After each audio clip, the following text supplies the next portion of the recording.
Varahi silks వారి grand festive celebrations పొందండి 10,000 రూపాయలు ఆపై కొనుగోలుపై బంగారు నాణెం ఉచితంగా.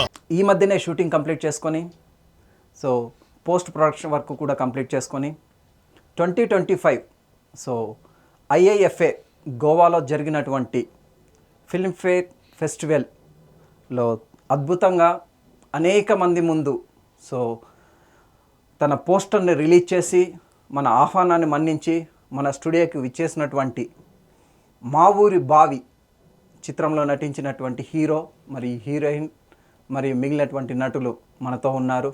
వారితో ఒక చిన్న చిట్ చాట్, అసలు ఏంటి మా ఊరి బావి ఏంటి, అసలు ఈ సినిమా ఎందుకు తీయాల్సి వచ్చింది, వాటి గురించి ఒక చిన్న చిట్ చాట్ సో టీంతో మాట్లాడదాం. So welcome to HCU TV. నమస్కారం.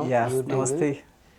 I think RK master, real I feel very happy. It's long time, చాలా రోజుల తర్వాత మళ్ళీ సో ఇలా స్టూడియోలో చూడడం చాలా సంతోషంగా ఉంది. సో ఇంతకుముందు మీరు డ్యాన్స్ మాస్టర్గా పనిచేశారు. సో మీ కెరీర్ అక్కడ ప్రారంభించి సో అలా అలా అలా డ్రైవ్ చేస్తూ సో ఒక సినిమా హీరోలా ఎదిగారు. సో రియల్లీ సో మీ డెడికేషన్ వర్క్కి so hats up. Thank you. అసలు ఏంటి మా ఊరి బావి అనేది ఏంటి, అసలు ఇందులోని కథాంశం ఏంటి? సార్ దీంట్లో ఇప్పుడు మీరు ఇలా మాడుతుంటే నాకు ఏదో ఒక కొత్తగా అనిపిస్తుంది. ఎందుకంటే మన ఇద్దరం ఎప్పుడో ఒక డ్యాన్స్ షోలో నన్ను చూసి ఒకసారి కాల్ చేశారు. చూసినప్పటి నుంచి ఇప్పుడు మీరు యాంకర్గా అవుతారతంగానే నాకు భయం వేస్తుంది. మీరు ఏం అడుగుతారా, ఏం క్వశ్చన్ చేస్తారా అంటే మీరు మా ఊరు బావి సినిమా సంబంధించి అడుగుతున్నారు. అది సార్ ఇది మా ఊరు బావి అని ఒక హర్రర్ మూవీ సార్. ఇది బేసిక్గా ఒక హర్రర్ మూవీ.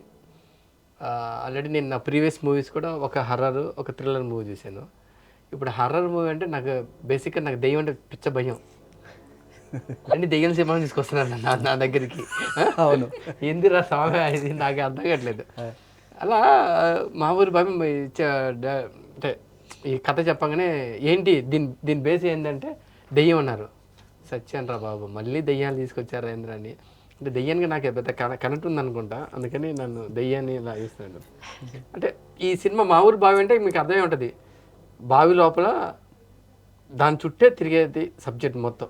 ఓకే, ఒక 80s జరిగిన ఒక కథని దాన్ని బిల్డ్ చేసి ఒక సినిమాలాగా ఒక జనాలకి చిన్న ఒక క్యూరియాసిటీ. బాయ్ అంటే అందరికి భయం. చిన్నప్పటి నుంచి రే అక్కడ బాయ్ ఉందిరా, అటు జోలికి వెళ్ళొద్దు అంటాడు. ఎందుకు బాయ్ ఉంటే పెద్ద ప్రాబ్లమా, అక్కడ దెయ్యం ఉందంటే చిన్నప్పటి నుంచి మనం పెంచుతుంటారు. సేమ్ ఆ టైప్లోనే ఇప్పుడు ఈ సినిమా కూడా దాని జోనర్ కింద వస్తుంది. బాయ్ అంటే ఒక భయం, బాయ్ నీలీదు భయాన్ని కూడా వస్తుందని ఈ సినిమాలో చూపిస్తాం. Very good. ఓకే, పక్కన అందమైనటువంటి ఇద్దరు అమ్మ కూతురు. Very good. ఎవరికి అమ్మ, ఎవరికి కూతురు? అల్లుడు. ఓకే ఓకే, ఇంకా ఇయలేదు. So she is heroine. Yeah, so really I feel very happy. What's good name? Hi sir, నమస్తే. Myself Sita. Okay Sita, అసలు మీరు ఈ ఫిల్మ్లో నటించాలని ఎందుకు అనుకున్నారు?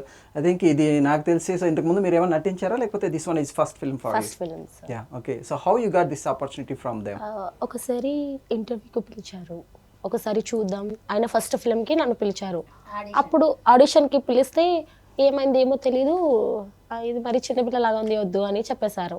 తర్వాత ఇంకొక 2 years తర్వాత ఆయనే ఫోన్ చేసి ప్రొఫైల్ మంచిగా ఉంది చేద్దామని చెప్తే ఆయన ఆఫర్ ఇవ్వడం వల్ల నేను చేశాను. ఓకే, సో మా ఊరి బావ అనేది అసలు ఫస్ట్ ఫిల్మ్ కదండి మీకు ఇంకా. సో అసలు హౌ యూ ఫీల్? ఒక్కసారి ఇంతకుముందు ఏమైనా ఎక్స్పీరియన్స్ ఉందా మీకు ఎక్కడైనా కానీ చిన్నగా క్యారెక్టర్ చేసినటువంటి అనుభవం కానీ? తమిళ్లో, తెలుగులో, కన్నడలో చేశాను సార్. తెలుగులో, తమిళ్, కన్నడలో చిన్న రోల్స్ చేశాను. What's your character there? అసలు ఏం చేశారు అక్కడ? Sorry about this movie. No previous మీరు ఆల్రెడీ సో ఇంతకుముందు చేశారు అంటున్నారు కదండి. ఒక్కటే చేశాను సార్ తెలుగులో, అది వచ్చేసి మన మెగాస్టార్ చిరంజీవి గారు మూవీలో ఆచార్యలో ఒక చిన్న రోల్. చూడడానికి వెళ్తే అసిస్టెంట్ డైరెక్టర్ మ్యామ్ పిలిచి ఇచ్చింది. Okay okay okay. So already అట్లయితే తెలుగు సినిమాతో మీకు అనుబంధం.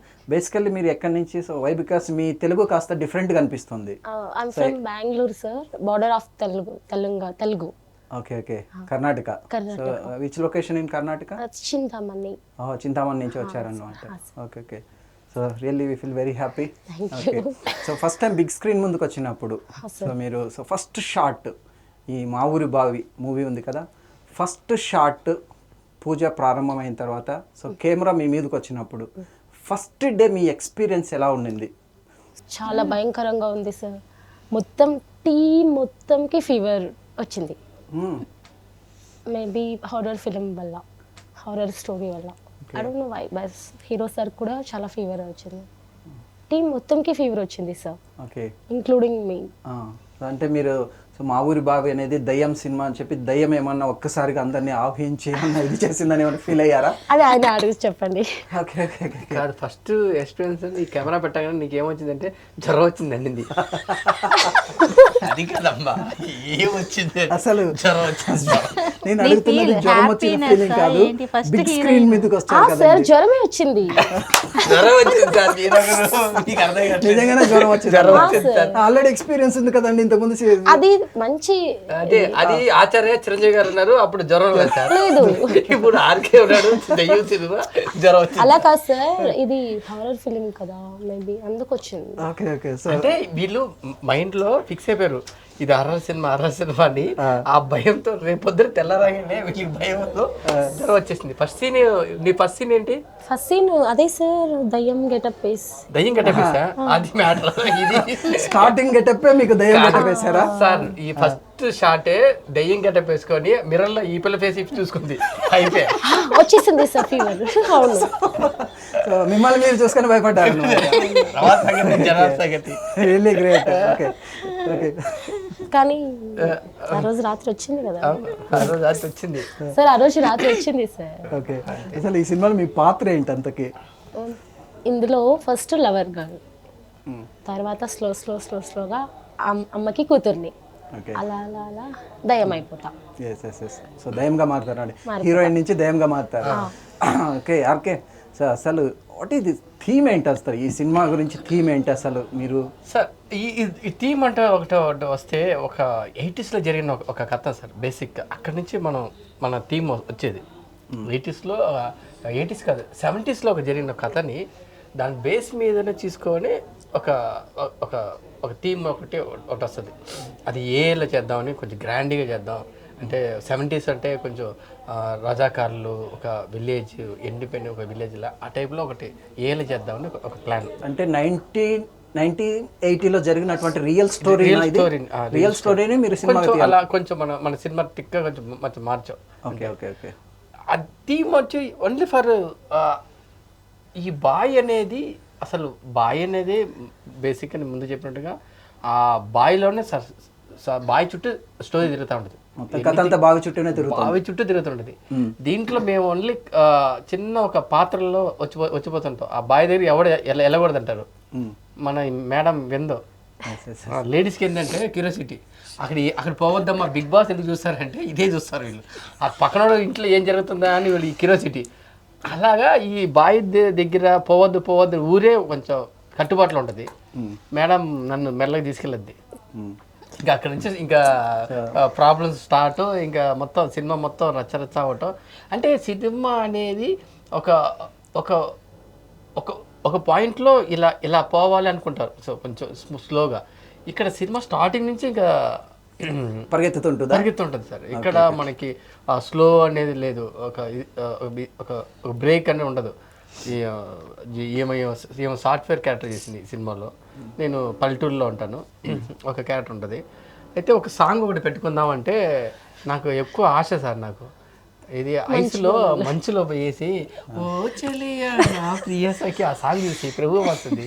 నాకు ఆశ కలిగి ఒక సాంగ్ పెడదామంటే నేను మ్యూజిక్ డైరెక్టర్ దగ్గర పోయేసి, డిఎస్ఆర్ అని మ్యూజిక్ డైరెక్టర్ మన ఆర్జీవి గారి మూవీస్ అని చేస్తుంటారు, ఆయన దగ్గర మెల్లగా పోయి సార్ మంచి సాంగ్ చేద్దాం సార్, మేము ప్రొడ్యూసర్ గారు చెప్పలేదు, డైరెక్టర్కి ఎవరు చెప్పలేదు, పోయే సార్ మంచి సాంగ్ చేద్దాం సార్, రాసటం ఎలా రాయాలంటే మంచుకొండల్లో ఉన్నాను సార్ అంటే, ఎందుకు ఆర్కే మంచుకొండలు అంటే మంచుకొండలు తీస్తాను సార్ అని ఈయనకి చెప్పా. ఈయన సాంగ్ మొత్తం రాసేసాడు. సాంగ్ మొత్తం రాసిన తర్వాత అప్పుడు ప్రొడ్యూసర్ దగ్గరికి వెళ్ళేసి ఎక్కడ తీద్దాం ఆర్కే సాంగ్ అంటే, సార్ మంచుకొండలు రాశారు సార్ ఆయన, మంచుకొండలు తీయాలి సార్. అదేంటి మంచుకొండలు రాసా మంచుకొండలు తీయాలంటే, సార్ అది రూల్ సార్, అది ఇప్పుడు ఇప్పుడు ఏదన్నా పాట ముందు వర్డ్ వచ్చిందనుకో అక్కడే తీయాలంటాడు. ఆయన ఏదో సాంగ్ చెప్పాడు మొన్న రోబోలో, ఏదో సినిమా సాంగ్ చెప్పాడు. అయితే వాళ్ళపై అక్కడ పోయి తీయలేదు ఏంటంటే దొరికిపోయామా అని తెలిసింది. అయినా దయ్యం సినిమాలో అసలు నువ్వు అక్కడ పోయి సాంగ్ తీయాలని అసలు ఎందుకు ఆ థాట్ ఎందుకు వచ్చింది నీకు? అంటే ఇప్పుడు సార్ చూసారా వీళ్ళు ఇదే క్వశ్చన్ ఇదే నాగార్జున గారు వెంకటేష్ గారు మేఘా ఏం సినిమా ప్రేమించుకున్నారు ఆ సినిమాలో వాళ్ళు ఉండేది రాయలసీమలో ఎండాకాలంలో ఉంటారు. వాళ్ళపై సార్ ఇలా అనగానే వెళ్ళిపోయి మేఘాలే తాకింది అంటే మీరు నమ్ముతారు. మేము పోతామంటే పేదవాళ్ళకి అక్కడికి పోవద్దని మీరు క్వశ్చన్ చేస్తారు. ఏంటి సార్ ఇది? సినిమా ఇండస్ట్రీలో పేదలు ధనికులు ఉంటారు. అవును, ఇప్పుడు మీరు క్వశ్చన్ ఏమంటే సార్ మీరు ఎందుకు ఈ సినిమాకి దయ్యం సినిమాకి అక్కడ చంద్రముఖి సినిమాలో ఎందుకు ఆయన పోయి ఫారెన్ సాగిస్తాడు? కొంతకాలం ఎందుకు తీసాడు ఆయన? అంటే ఆ దయ్యం సినిమా చేయకూడదా? పెద్ద చిన్నోళ్ళు చేయకూడదు అంటే మీరు చిన్న సినిమాలకు పోయి మీ జమ్మూ కాశ్మీర్ లో పోయి మీరు ఎందుకు సాంగ్ ఆడటం? మీరు ఏదో కృష్ణానగర్ పార్క్ లోనో ఇందిరానగర్ పార్క్ లో చేసుకోవాల్సింది. వాస్తవానికి చిన్న సినిమాల్ని తొక్కేస్తున్నారనే ఉద్దేశం కాదు. పెద్ద హీరో చేసినా మీరు ఏమైనా ఓకే అంటారు కదా. వాళ్ళంటే వాళ్ళు ఎదిగే వాళ్ళు హీరోలు ఏమైనా చేశారు అనుకో వీడికి అవసరం వీడికి అంటారు. నా ఉద్దేశం 100% అయితే అది కాదు అక్కే. మరి ఎందుకంటే నువ్వు చెప్తున్నటువంటి మూవీ ఏంటంటే దయ్యము ఇదంతా ఉన్నారు కదా, ఒక్కసారిగా ఈ దయ్యం చుట్టూ కథ తిరుగుతున్నప్పుడు ఉన్నట్లు ఒకసారికి కాశ్మీర్ లేకపోయి ఊహించుకోవాలి అర్థం కావట్లేదు. కాదు హీరో వచ్చి ఊహించుకుంటాడు ఆ పాట ఊహించుకుంటాడు. ఏది ఓ చెల్లి ఆ సాంగ్ చూస్తాడు, చూసుకొని అమ్మని చూసుకొని ఇలా నవ్వుకుంటుంటాడు, దాని లోపలికి వెళ్తారు అంతే. అలా వెళ్తాం కానీ కళలో డ్రీమ్ లో పేదోడు ఒక మంచి కళలా కనకూడదా? ఇది చెప్పండి. అంతకని నీ కళ ఫుల్ఫిల్ అయిందో లేదా? కాశ్మీర్కి వెళ్ళావా లేదా? వెళ్ళారా కాశ్మీర్ లో అయిపోయిందా? మేము వెళ్ళిన place near to death place sir. Police వాళ్ళు కూడా చెప్పారు వెళ్తే మళ్ళీ తిరిగి రారు. బికాస్ మనం 8,000 అబోవ్ పైకి వెళ్ళాం. రూట్ సార్ ఇక్కడ లోయ ఏం లేదు, వెళ్తుంటాం జస్ట్ ఇలా చచ్చిపోతారు అందరూ. Oh my God. సో అటువంటి చోట ఇంత మంచి క్యూట్ పిల్లని అంత దూరం ఎందుకు తీసుకెళ్ళావు నువ్వు? అక్కడ పోయి ఫస్ట్ ఏమనుకున్నాం కానీ ఆడ పోయిన తర్వాత నాకు అర్థమైంది సార్ మ్యాటర్. ఎందుకంటే అప్పుడు మీరు వెంకటేష్ గారు సాంగ్ చూసారు ఏ మేఘాలే ఓ చెల్లి. ఆ సాంగ్లు అంతా ఆయన గ్లౌజ్ వేసుకొని ప్రభుదేవ్ మాస్టర్ నేను డ్రెస్ వేసుకొని కోట్ వేసుకుంటారు. మాకు తెలియక ఫోక్ సాంగ్ సార్ అది. డాన్స్ మాస్టర్ ఏం చేశారు, ఫోక్ డాన్స్ చేశారు. ఒక పల్సటి ప్యాంటు ఒక పల్సటి ఇచ్చారు. ఎక్కడ జమ్మూ కాశ్మీర్లోకి వెళ్ళి మంచుల్లో ఫోక్ డాన్స్ పెట్టించారు. చుట్టూ ఇది ఈమెకి ఏదో ఒక డ్రెస్ ఇచ్చారు. అక్కడ వెళ్ళిపోయిందా మనం కప్పుకున్న తర్వాత నాకు మొత్తం ఐస్ ఉండాలి. నేను మొత్తం ఐస్ ఉండాలి. ఓ చెలియా ఆకాశం ఏది వెంకటేష్ గారి మేఘాలే తాకింది మొత్తం ఐస్ ఉండాలి. నన్ను మొత్తం ఐస్ దగ్గర తీసుకెళ్ళి వీడికి ఎలా కాదనేసి ఎవరు కెమెరామెన్ ఏం చేశాడు సార్, వీడు ఓవర్ యాక్షన్ ఎక్కువ చేస్తున్నాడు, వీడిని ఎలా కాదని తీసుకెళ్ళి ఓపెన్ చేస్తే అక్కడ పోయి నించుంటే సార్ ప్యాంట్లోంచి లోపల పోతుంది.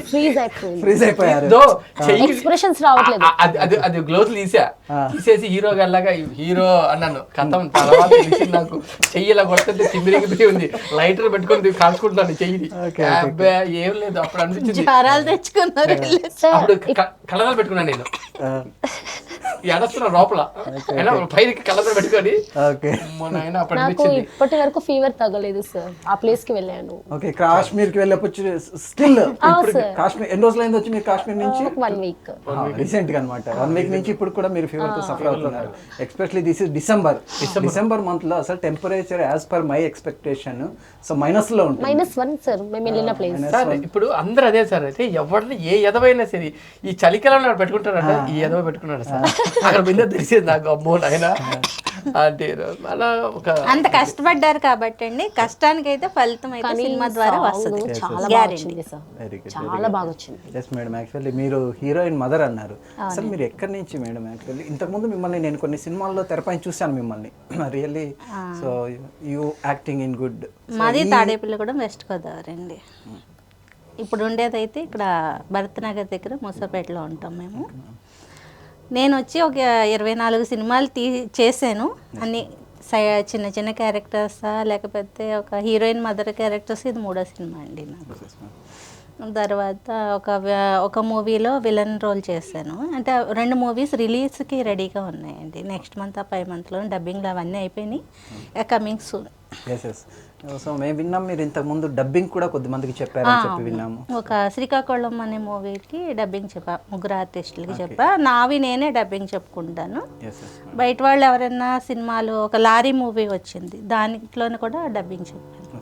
సో ఇది మా ఊరి బావేను కదా, అసలు మీ పాత్ర ఏంటి మేడం, అసలు మీ రోల్ ఏంటి? హీరోయిన్ మదర్ క్యారెక్టర్ అండి. ఒకగానొక కూతురు కదా అని చెప్పి చాలా బాగా గారాభంగా పెంచుతాం.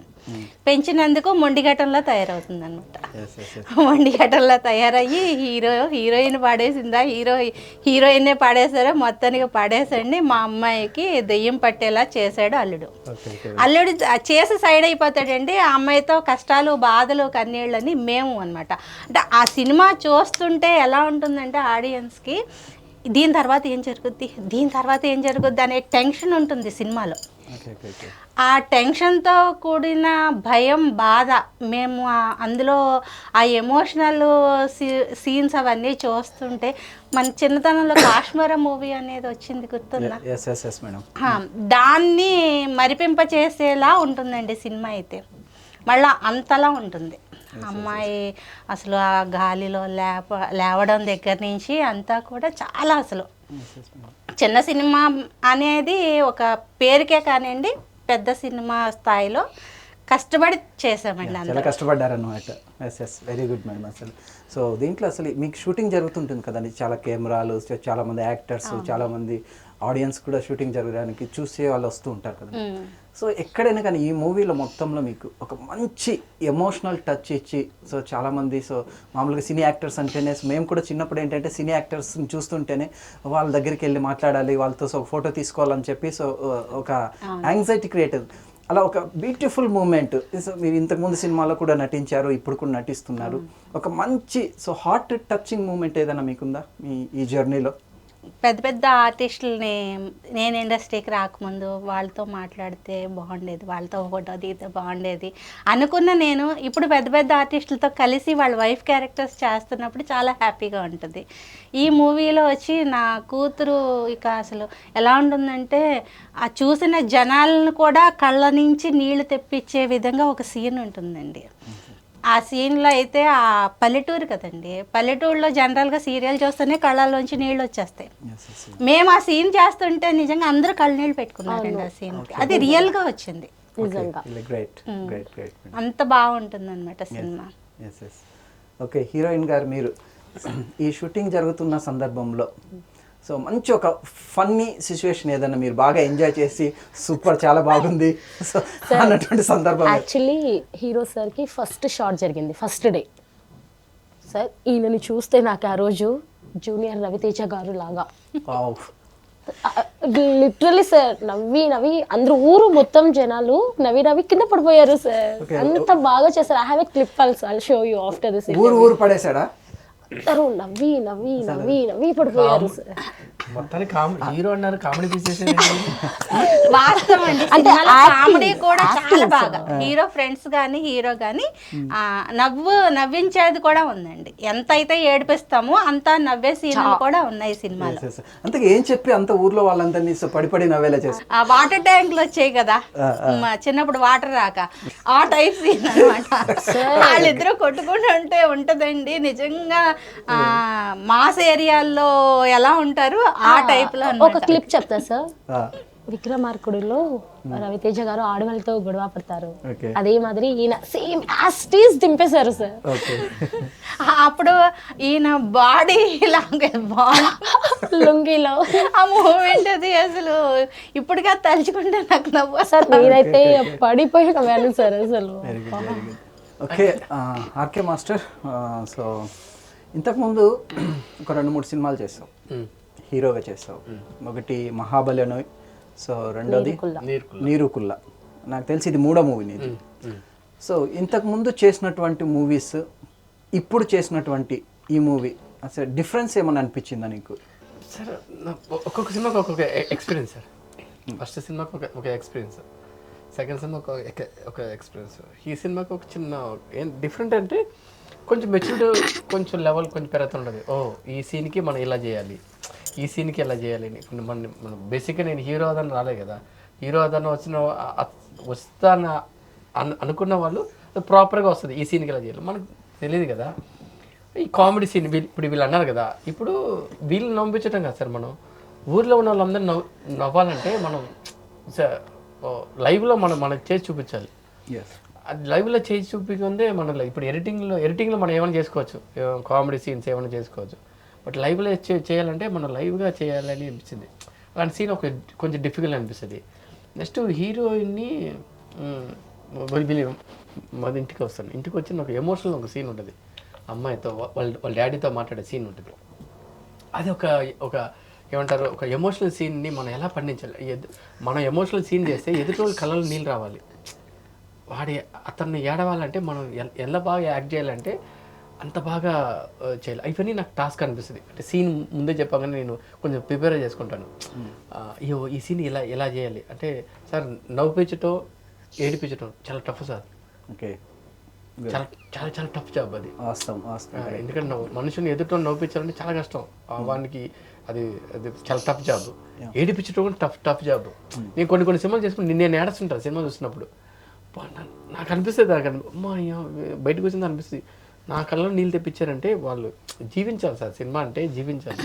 కొన్ని టాస్క్లు ఉన్నాయి సార్ సినిమాలో. ప్లస్ ఇంకోటి రాధాకృష్ణ, మామూలుగా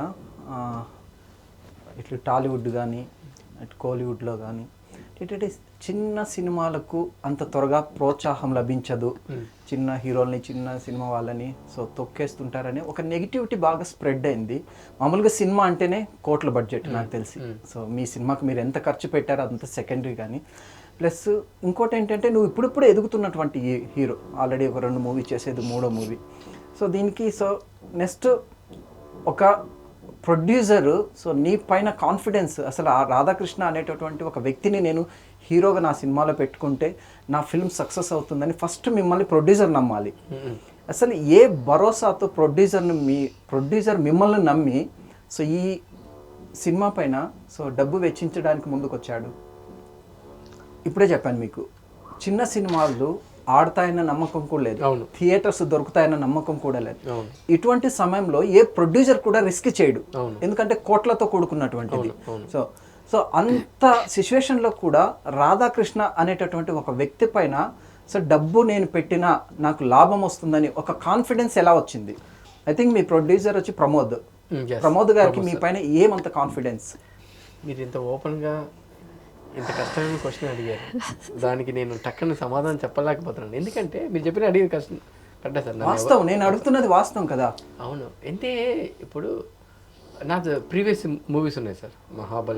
మహాబలి సినిమాని ఆ టైటిల్ దాన్ని చూసి కన్నడలో 1 ఇయర్కి 18 లక్షలు పెట్టి తీసుకున్నాను సార్, సినిమాని కొనుక్కున్నాను సార్. అంటే ఓటీటీ ఏదో చిన్నగా పోయింది సార్. నెక్స్ట్ నీర్కుల్ల మూవీ సార్, ఆ సినిమాని తమిళ్లో డబ్బింగ్ అయింది సార్. అది ఒక యాప్ వల్ల కొనుక్కున్నారు సార్, కన్నడ మలయాళం 4 లాంగ్వేజ్లో రిలీజ్ అయింది. అవన్నీ నేను నాకున్న సర్కిల్ సార్. నేను సినిమా చేసేసి నేను పక్కకి వెళ్ళిపోయిన వ్యక్తిని కాదు బేసిక్గా. ఇప్పుడు మీరు అన్న క్వశ్చన్కి ఆన్సర్ ఇదే. Very good. ఏంటి అంటే నేను సినిమా స్టార్ట్ అయిన కాడి నుంచి మొదలు పెట్టడం అంతా నేనే చూసుకుంటాను సార్. కెమెరాలు గారి నుంచి లొకేషన్ గారి నుంచి అన్నీ నేనే చూసుకుంటాను. డైరెక్టర్ గారికి ఎలాంటి ఒక ఇది చేయను. అంటే ప్రొడ్యూసర్ నన్ను నమ్ముకొని వస్తారు, డైరెక్టర్ గారిని నమ్ముకోను, ఈ ఆర్టిస్టులు నమ్ముకొని వీళ్ళు నన్ను నమ్ముకొని వస్తారు. ఆర్కే తల మీద 10 రూపాయలు పెడితే నాకు ఒక 20 రూపాయలు రావాలని వస్తారు. ఆ భరోసా అంతా నేనే తీసుకుంటాను సార్. సినిమా రిలీజ్ అయ్యి డిస్ట్రిబ్యూటర్ కూడా నాకు తెలిసిన ఫ్రెండ్స్ ఉన్నారు సార్. నేను సర్కిల్ అలా పెంచుకున్నాను సార్. వాళ్ళ దగ్గర నేను సినిమాని ఎలా అది చేసి వాళ్ళ డబ్బులు వాళ్ళకి రిటర్న్ ఇచ్చేటట్టుగా నేను ప్లాన్ చేసుకున్నాను సార్. ఇది ఆ నోట ఈ నోట అలా పాకి అలా వస్తారు సార్, అంతే సార్. Very good. సో ఇంకోటి, అసలు ఈ సినిమాకి డైరెక్టర్ సో శశాంక్ తీసుకున్నారు.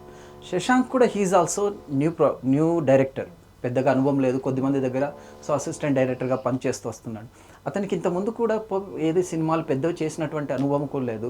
సో అటువంటి వ్యక్తిని సో మీరు కానీ సో మీ ప్రొడ్యూసర్ కానీ నమ్మి ఒక డైరెక్టర్గా తీసుకోవడానికి మీరు చేసినటువంటి so it's a challenging work అనుకోవచ్చు. సో అతన్ని మీరు డైరెక్టర్గా తీసుకోవాలని చెప్పి ఎందుకు అనిపించింది మీకు? అంటే నాకు ఆల్రెడీ వేరే ఒక 3-4 months దానికి కారణం కూడా ఒక ఒక పెద్ద వ్యక్తి ఉన్నారు, ఆ పేరు వద్దులేండి. యా అంటే నాకు ఇంతకుముందు ఒక కథ చెప్పారు సార్, పెద్ద కథ చెప్పారు. అతను రిఫరెన్స్ చేసిన ఒక మనిషి పేరు చెప్పారు. ఆ మనిషిని చూసి అతను తీసుకున్నాను సార్. ఓకే, అంటే వ్యక్తిని నమ్మి మీరు డైరెక్టర్ని తీసుకున్నారంటవా? అంటే ఎస్, ఎందుకంటే ఆ వ్యక్తి కంటే నాకు ఒక సపరేట్ రెస్పెక్ట్ ఉంది. ఆ వ్యక్తి చెప్తే ఓకే నేను బిలీవ్ చేస్తా. అంటే అతను చెప్తున్నాడంటే అది ఎప్పుడు నా దగ్గరికి ఎప్పుడు ఎవరిని పంపించలేదు, ఏం చేయలేదు. ఓకే, అదొకటి ఫస్ట్ రీజన్ అది సార్. ఫస్ట్ రీజన్ అది. నేను విన్నా చాలా మంది కథలు వింటుంటాను. ఈయన కథ విన్నాను, ఒక పెద్ద కథ చెప్పాడు, అది వర్కౌట్ అవ్వదు, ఇలా చిన్న కథ కావాలని చెప్పాను. ఇలా చిన్న కథ ఒకటి చేశాడు. అప్పుడు నేను తీసుకోవాలి జరిగింది సార్. తీసుకొని నేను మా ప్రొడ్యూసర్కి చెప్పాను, ఇలా ఒక కథ ఉంది, బాగుంది, బాగా చేస్తాను.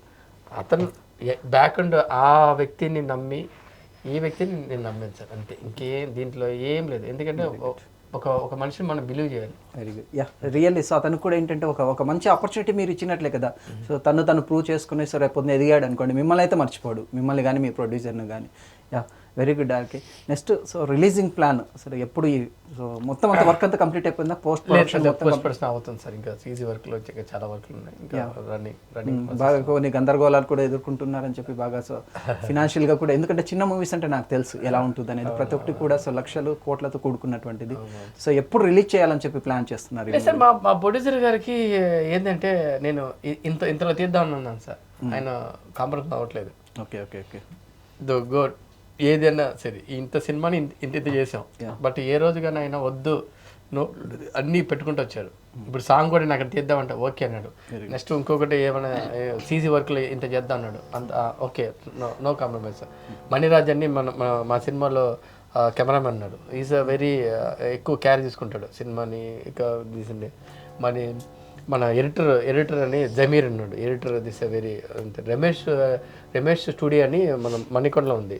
ఆ స్టూడియోలో మొత్తం ఆయనకి చెప్పాం. అంటే నాకు తెలిసిన బ్రదర్ రమేష్ సార్ అని, ఆయన చెప్పాం, అన్న డబ్బింగ్ ఎడిటింగ్ అన్నీ మీరే చేయాలి అంటే. ఆయన ఒక పెద్ద సంస్థ ఉంది, ఆ సంస్థకి ఇచ్చాం. ఇప్పుడు ఆయన టేక్ కేర్. ఇప్పుడు నా భరోసా మీద ఆయన మీద పెట్టాను. ఇప్పుడు ఆయన దగ్గరుండి అన్ని వర్క్లు దగ్గరుండి ఆయన కాంప్రమైజ్ అవ్వట్లేదు. ఆర్కే నా స్టూడియో నుంచి వస్తుంది కదా, కొంచెం మంచిగా తీద్దాం, టైం టేకింగ్ తీసుకుంటున్నారు.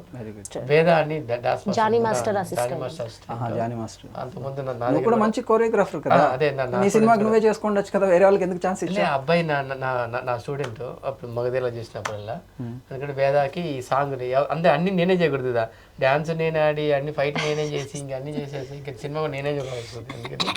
ఇంచుమించు ఆర్టిస్టులను కూడానండి, ఆర్టిస్టులను కూడా ఆర్కే మాస్టరే తీసుకొచ్చారు. ఓకే, మొత్తం దీంట్లో అంతా కొత్త వాళ్ళైనా లేకపోతే పాత వాళ్ళు ఎవరైనా ఉన్నారా? పాత్రలు ఉన్నారు, సీనియర్ ఆర్టిస్టులు ఉన్నారు, చలాకి చెంటి ఉన్నారు, గడ్డం ఉన్నారు, ఇంకా 2-3 ఆర్టిస్టులు ఉన్నారు, వీళ్ళు ఉన్నారు, ఇంకా చాలా మంది ఆర్టిస్టులు ఉన్నారు. అంతే కదా సార్. తెర మీద ఎప్పుడు చూడొచ్చు మీ మూవీని మేము? Coming soon. అంటే ఏంటంటే సీజీ వర్క్లు చాలా భారీ ఎత్తున దెయ్యం సినిమా అంటే హర్రర్ మూవీ అంటే డెఫినెట్ గా బ్యాక్ ఎండ్ లో వర్క్ ఎక్కువ ఉంటుంది. బ్యాక్ ఎండ్ వర్కే, ఫ్రంట్ వర్కే అయిపోయింది. ఓకే, బ్యాక్ ఎండ్ వర్క్ కొంచెం ఉంది, కొంచెం అటు ఇటు చేసి ఉంటుంది. So Sita, I think you are the new girl for this industry నా. సో ఇండస్ట్రీలోకి సో మీరు వచ్చారు కదా, what you have to prove yourself? So హీరోయిన్గా సక్సెస్ అవుతాం అనుకుంటున్నారు, ఎందుకంటే మీరు చూస్ చేసుకున్నటువంటి ఫస్ట్ మూవీని నాకు ఎందుకు డిఫరెంట్గా అనిపించింది. వై? బికాస్ ఎవరైనా కానీ ఒక మూవీని సెలెక్ట్ చేసుకుంటే గ్లామరస్గా కనిపించాలి, తెరపై నేను ఇలా కనిపించాలి, సో అందంగా కనిపించాలి అనుకుంటారు కదా. So why you have chosen so దయ్యం మూవీని ఎందుకు సో మీరు సెలెక్ట్ చేసుకున్నారు? చెప్పనా సార్? చెప్పండి. అదే లవ్ స్టోరీ ఎవరైనా చేస్తారు, కామెడీ ఎవరైనా చేస్తారు, ఒక్క దయ్యంగా చేయాలి అంటే మినిమం గట్స్ ఉండాలి. మీకు తెలియనిది ఏముంది? సో యాజ్ యాక్టర్గా దయ్యం క్యారెక్టర్ చేస్తే వాళ్ళకి దిష్టి తీయకపోతే ఆ రోజు వాళ్ళకి సినిమా కనిపిస్తుంది. సో నాకు కూడా కనిపించింది. బై గాడ్ గ్రేస్ నాకు దిష్టి తీయలేదు, ఒక రోజు నా మీదకి వచ్చేసింది. నేను పడుకున్న 2 o'clock అమ్మ మీరు ఉన్నారు కదా ఆ రోజు, మమ్మల్ని వీళ్ళు ఉన్నారు, హనుమాన్ చాలీసా పెట్టారు. ఒకరు ఇట్లా పడుకుంటే ఈ పక్క ఒకరు ఈ పక్క ఒకరు, అత్త క్యారెక్టర్ అమ్మ క్యారెక్టర్, నా మీద కాలేసి నా మీద చేసి పడుకున్నారు. అయినా నాకు షవరింగ్ ఆగట్లేదు. సో గట్స్ ఉండాలి సార్ ఒక దయ్యం క్యారెక్టర్ చేయాలంటే. సో చేశాను. ఓకే, సో సో మీరు ఇప్పుడు ఏదైతే మూవీ చేస్తున్నారో సో ఓటీటీలో రిలీజ్ చేయొచ్చు కదండి. సో మీకు థియేటర్స్ దొరుకుతాయి ఇప్పుడు సో ఈ మూవీకి? లాస్ట్ ఆల్రెడీ వచ్చి నావి లాస్ట్ మూవీస్ అన్నీ ఒక 75-80 స్క్రీన్స్ అన్నీ నావి. ఆర్టిస్ట్ క్లాస్ లో 1 వీక్ ఆడి నేను నా cinema first Mahabali 1 week artist class నా డ్రీమ్ ఆర్టిస్ట్ క్లాస్ లో సినిమా పడాలరా అన్నాను. అంటే ఆర్టీసీ రోడ్ లో సంధ్య థియేటర్, అది సంధ్య కదా మన సప్తగిరిలో. సప్తగిరి అంత పెద్ద థియేటర్ కదా. దాంట్లో నేను ఒక సినిమాకి వెళ్ళినప్పుడు టికెట్ వీళ్ళైతే తోసేసారు సార్ గేట్ నుంచి. సంగతి చెప్తా ఉంటారు. ఎన్టీఆర్ సార్ సినిమాకి వెళ్ళినప్పుడు నన్ను ఈ సైడ్ లో పెట్టింటాడు. ఆ సినిమా పోయినప్పుడు థియేటర్ ఓనర్ చెప్పాను, సార్ నన్ను టికెట్లను తోసేసారు ఒకసారి సార్ అంటే. అదే థియేటర్ లో నీ మూవీ అంటే నేను అనుకోలేదు సార్. బేసిక్గా మనం ఎప్పుడు ఛాలెంజ్ చేయం సార్, ఎందుకంటే మన మొహానికి సినిమా నేను చేసి అంత ఛాలెంజ్ లేదు. ఒకసారి జరిగింది ఆ సంఘటన, నాకు బాగా గుర్తుంది. అది ఈ థియేటర్లో అలా మీకు మనకు కూడా చాలా జరిగి ఉంటుంది. సినిమాకి వెళ్ళి టికెట్ లేదని బయటకు వచ్చామనుకో, అది పెద్ద అవమానంగా ఫీల్ అవుతాం మనం. అవమానం పర్వాలేదు, నన్ను తోసేస్తారు వాళ్ళు జనాలంతా. చిరంజీవి ఎన్టీఆర్ గారి సినిమా అనుకుంటాం, మొత్తం జనాలు టికెట్లు లేదు, దగ్గర పోయింది సార్. ఒక ముగ్గురు సార్ ఎదవలు. ఆ ఎదవ వల్ల నా టికెట్ పోయించారు. అక్కడ పోలీసులు ఇచ్చి కొడితే నేను. కానీ వాళ్ళు తోయడం వల్లే కదండి ఈ రోజే హీరోగా ప్రూవ్ చేసుకుని అదే థియేటర్ లో ఈయన సినిమా రిలీజ్ చేసుకోగలిగారంటే ఆ ముగ్గురికి ఈయన రుణపడి ఉండాలి. మీకు విషయం ఉన్నాను సార్, మీ మేడం అయితే మేడం నన్ను తోసేసారు, బయటకు వచ్చాను. నేను ఏ రోజు అని నేను హీరో అవుదామని. మేడం హీరో అంటే ఏంది మేడం, నేనేదో వెనకాల గ్రూప్ డాన్స్ చేసుకుంటామండి. నేను ఏ రోజు అనుకోలేదు. అంటే ఆ థియేటర్ పోగా నాకు గుర్తొచ్చింది, ఓరి అమ్మ ఇక్కడే కదా మనం దోసింది అనుకున్నాను. అప్పుడు చెప్పాను, అవునా మీలాగా అన్నాడు ఆయన థియేటర్ ఓనరు, నువ్వు ఖచ్చితంగా నువ్వు వెళ్ళి సాధించావు వారికి అంటే. సార్ మీరు అంతగా ఎక్కువ చేసుకోవాలి. నేను ఏ రోజు అనుకోలేదు. అంటే అన్ఎక్స్పెక్టెడ్గా మన హీరో అవ్వటం అనేది జరిగింది. బట్ అలా థియేటర్స్ ఎందుకు రావంటే ఆయన ఒకటే అన్నాడు సార్, ఫస్ట్ షో వేస్తా, సెకండ్ షో వేస్తా, బాగా లేదనుకో తీసేస్తా అన్నాడు. అంటే అంత పెద్ద థియేటర్ చూస్తే పెద్దది మేడం సార్. ఆర్టిస్ట్ క్లాస్ రోడ్లో అది పెద్ద థియేటర్. రే దీని లోపలికి మన మొహం చూసి జనాలు వస్తారా అని నేను ఫస్ట్ చెప్పేసాను. అరే ఇది అవ్వదురా, ఫస్ట్ షో వేస్తాడు తీసేస్తాడు అనుకున్నాను. 1 వీక్ ఆడిచ్చాడు sir. 4 shows, first show second show 4 show ఆడింది. ఒక బెగ్గర్ నాకు చాలా ఎమోషన్ అనిపించింది. మా అమ్మ తీసుకెళ్ళాను, థియేటర్ తీసుకెళ్ళాను. 3 రోజుల తర్వాత వెళ్ళగానే మా అమ్మ దిగింది, జనాలంతా ఉన్నారు, ఇంకా షో స్టార్ట్ అవ్వలేదు. మా అమ్మ అనింది, ఈ థియేటర్ లోపల ఇంకా ఎన్ని థియేటర్స్ ఉన్నారనండి. మనది ఒకటే, ఇది ఒకటే ఉందండి. అంటే మన సినిమాకి ఇంతమంది జనాలు వచ్చారా అండి. మా అమ్మకి డౌట్, ఎక్కడికి వెళ్ళారు. మా అమ్మకి డౌట్, ఎరా నీ మొహానికి ఇంతమంది వచ్చారు రా అనండి. బైక్లన్నీ ఒక 200-300 బైకులు, కార్లు గీళ్ళు నించున్నారు. మా అమ్మకి డౌట్, ఎరా నీ మొహానికి ఇంతమంది వచ్చారా అంటే. వచ్చారమ్మా నన్ను. ఇంకా వాళ్ళు పోగానే ఇంకా అమ్మ చూసింది వీడియో. అంటే నేను హీరోని అమ్మకి చెప్పను, అమ్మ తెలీదు. ఫస్ట్ సినిమా చేసినప్పుడు చెప్పండి అమ్మకి. ఉన్న పని కాముగా డాన్స్ మాస్టర్ పోయి సాంగ్లు చేసుకొని డబ్బు తీసుకొస్తావా అంటే హీరో పోతాడు, డబ్బులు తగిలించుకొని వస్తాడు. అందుకే నేను ఇంట్లో తెలియదు. Very good. సో ప్రీవియస్ నీరు కుల్లా అండ్ మహాబలి తీసినటువంటి ప్రొడ్యూసర్స్ ప్రజెంట్ ఎలా ఉన్నారు, ఏం చేస్తున్నారు? సో ఫినాన్షియల్గా వాళ్ళకి న్యాయం చేశారా? వాళ్ళకి న్యాయం అయిపోయింది సార్. ఇప్పుడు నీర్కుల్లా ప్రొడ్యూసర్తోనే నెక్స్ట్ కొత్త మూవీ చేస్తున్నా అని చెప్పి విన్నాను. ప్లస్ ఇంకోటి కూడా ఈ మధ్య చూస్తున్నాను, ఆస్కార్ మిస్ అయిందా సంథింగ్ ఏదో కొత్తగా పెట్టావు, ఇట్లా పెట్టావు చూసాను నేను. అది ఆస్కార్ మిస్సింగ్ అని, Oscar missing next movie sir. Next movie అనేది next movie okay okay. So Uday అని డైరెక్టర్ గారు, కొత్త డైరెక్టర్ ఉదయ్ అని, అతను ఇంట్రొడ్యూస్ చేశారు ఫస్ట్ టైం బిగ్ బాస్ అనికి. ఆయన డాన్స్ కొరియోగ్రాఫ్ చేశాడు. అతను ఉదయ్ అని ఈ ఆస్కార్ అవార్డు మూవీ చేస్తున్నాడు. ఇంకోటి వీరస్వామి గారితో కూడా ఒక మూవీ చేస్తున్నాం అని చెప్పి విన్నాను.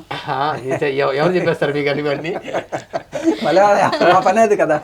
అవును సార్, వీరస్వామి అని నా ఫ్రెండ్ సార్. అంటే ఆయన కూడా అది డైరెక్టర్. ఆయన ఆల్రెడీ ఒక మూవీ చేశాడు, మంచి పెద్ద మూవీ చేశాడు, ఒక 3 crores మూవీ చేశాడు. మొన్ననే ఒక స్టోరీ చెప్పాడు సార్, నాకు బాగా నచ్చింది ఆ స్టోరీ. వీరస్వామితో ఒక సినిమా, ఉదయ్తో ఒక సినిమా. ఉదయించి సూర్యుడు, వీరుడు ఇద్దరితో 2 సినిమాలు ఆల్రెడీ. ఇంకోటి విన్నాను రీసెంట్గా, రాజమౌళి గారు ఎక్కడ దీంట్లో అనుకుంటా రామోజీ ఫిల్మ్ సిటీలో మహేష్ బాబుని ఏమిటి మీద అది ఎద్దు ఎద్దు పైన కూర్చోబెట్టి సో ఎంట్రీ ఇచ్చాడు, అమేజింగ్ ఎంట్రీ. సో మామూలుగా ఎద్దుని ఏమంటారు, బస్వా అంటాం. నేను బస్వా కదా. మొత్తం ఎవరో చెప్పేస్తారు, వీళ్ళిద్దరు వీళ్ళిద్దరు పనే అది కదా. బసవాని మూవీ సార్. యాక్చువల్గా ఆ మూవీ కూడా అదే ఆల్రెడీ అన్నీ అయిపోయింది, ప్రీ వర్షన్ అయిపోయింది. రమేష్ ఫ్లాసీ అని మన నీర్కుల్ల డైరెక్టర్, డైరెక్టర్ బసవ మూవీ చేస్తున్నాను సార్. చే అని ఒక మూవీ సార్, అదే వీరాస్వామి చెప్పే కదా, సినిమా పేరు చే అంట. ఏంటి అది చే అన్న అంటే, అదే టైటిల్ పేరు చే అన్న. ఏం చేస్తా ఇదే అడిగాను. ఏంటంటే అంటే నేను ఇప్పుడు చెప్పను, కమింగ్ సూన్ పోస్టర్ లాంచ్ ఉంది, దానికి నేను చెప్తున్నాడు. ఉదయ్ వచ్చి very comedy movie sir, full comedy. Bhaskar missing, ఇది వెరీ ఎగ్జైట్. ఇది ఈస బిగ్ బాస్ ఉంది కదా, ఆ డాన్స్ ఒక 9 సంవత్సరాలు అతనే నాగార్జున గారికి అన్ని డాన్స్ నేర్పిస్తాడు. Is dance master Uday. అతనితో ఈ రమేష్ ఫ్లాసీతో ఈ సినిమా బసవాణి. నాకు మీరు చెప్పినట్టే మీరు ఇంట్రెస్ట్ వచ్చింది. మహేష్ బాబు ఏదో బసవ మీద ఎక్కి ఇప్పుడు ఎద్దుని ఎక్కిస్తావా అంటే లేదు, ఒక టైప్ సబ్జెక్ట్ సార్. అది కూడా ఒక ముస్లిం అమ్మాయి, ఒక అమ్మాయితో చేద్దాం. ఇప్పుడు ఈ మీటింగ్ అయిపోగానే వెళ్ళి.